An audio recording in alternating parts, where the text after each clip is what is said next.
Hi అండి, welcome to my channel Shanti world. ఈరోజు బాదం పప్పుతో చిక్కీ ఎలా తయారు చేయాలో ఈ వీడియోలో చూపించబోతున్నాను. ముందుగా బాదం పప్పుల్ని మనకి కావాల్సిన షేప్లో, అంటే నేనైతే పొడవుగా కట్ చేస్తానండి, చిన్న చిన్న పీసెస్గా కూడా తీసుకోవచ్చు.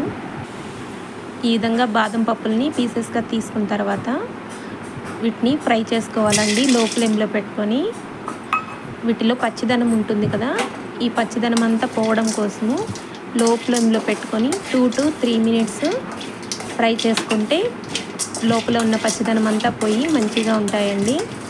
మనము చిక్కీ రెడీ అయిన తర్వాత తిన్నప్పుడు కూడా మనకి క్రిస్పీగా ఉంటుంది, సాఫ్ట్గా అట్లా ఏమి ఉండకుండా ఉంటుందండి. ఈ విధంగా మనం ఫ్రై చేసుకోవాలి 2 to 3 minutes. ఇవి ఒక పక్కన తీసి పెట్టేసుకొని సేమ్ ప్యాన్లో ఒక స్పూను నెయ్యి తీసుకోవాలండి. ఇది కొంచెం కరిగిన తర్వాత పాకానికి సరిపడా బెల్లం తీసుకోవాలండి. 200 grams బాదం పప్పు తీసుకున్నానండి.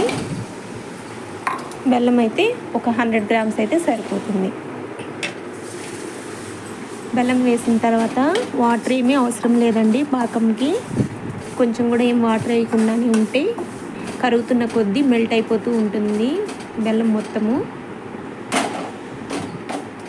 ఈ విధంగా మొత్తం మెల్ట్ అయిపోవాలండి. దీన్ని ఇప్పుడు మీడియం టు హై ఫ్లేమ్లో పెట్టుకోవచ్చు. మనము చిక్కీది మిక్స్చర్ తీసుకునే దానికోసము ఒక ప్లేట్కి నెయ్యి కానీ ఘీ కానీ అప్లై చేసుకోవాలండి. అప్పుడే ఈజీగా సపరేట్ అవుతుంది. అందుకోసము ఈ విధంగా బాగా మనకి పాకం వచ్చేస్తుందండి. మనం కలుపుకుంటూనే ఉండాలి. మనం ఒకసారి పాకము చెక్ చేసుకోవచ్చండి. వాటర్లో వేసుకున్న తర్వాత మనకి బాగా గట్టిపడిపోయి ఉండాలండి. మనం ఇట్లా పైకి కిందకి కదుపుతూ ఉన్నప్పుడు బాగా గట్టిగా అయిపోయి ప్లేట్లో వేస్తే, మనకు రాయి వేస్తే ఎలాంటి సౌండ్ వస్తుందో అట్లా టంగ్ అని సౌండ్ వస్తుందండి. ఆ విధంగా ఉంటేనే మనకి పాకం పర్ఫెక్ట్గా రెడీ అయిపోయినట్లండి. ఈ విధంగా చూడండి ఎంత గట్టిగా వచ్చిందో. ఈ విధంగా ఉంటేనే మనకి పాకం పర్ఫెక్ట్గా ఉంటుంది. చిక్కీ కూడా చాలా గట్టిగా వస్తుంది, క్రిస్పీగా ఉంటాయండి.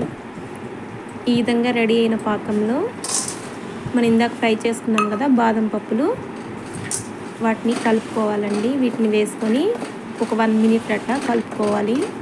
ఇందాక మనం ఒక ప్లేట్లో గీ అప్లై చేసి పెట్టుకున్నాం కదా, వాటిని దీంట్లో వేసేసుకొని అప్పడాల కర్రకి కొంచెం ఆయిల్ అప్లై చేసుకొని స్ప్రెడ్ చేసేసుకుంటే మనం ప్లేట్లోకి మన చిక్కీలు రెడీ అయిపోతాయండి, బాదం చిక్కీలు. ఇది చల్లారిన తర్వాత మనము చిన్న చిన్నవి కానీ పెద్ద పెద్ద పీసెస్గా కానీ కట్ చేసి తీసుకోవచ్చు.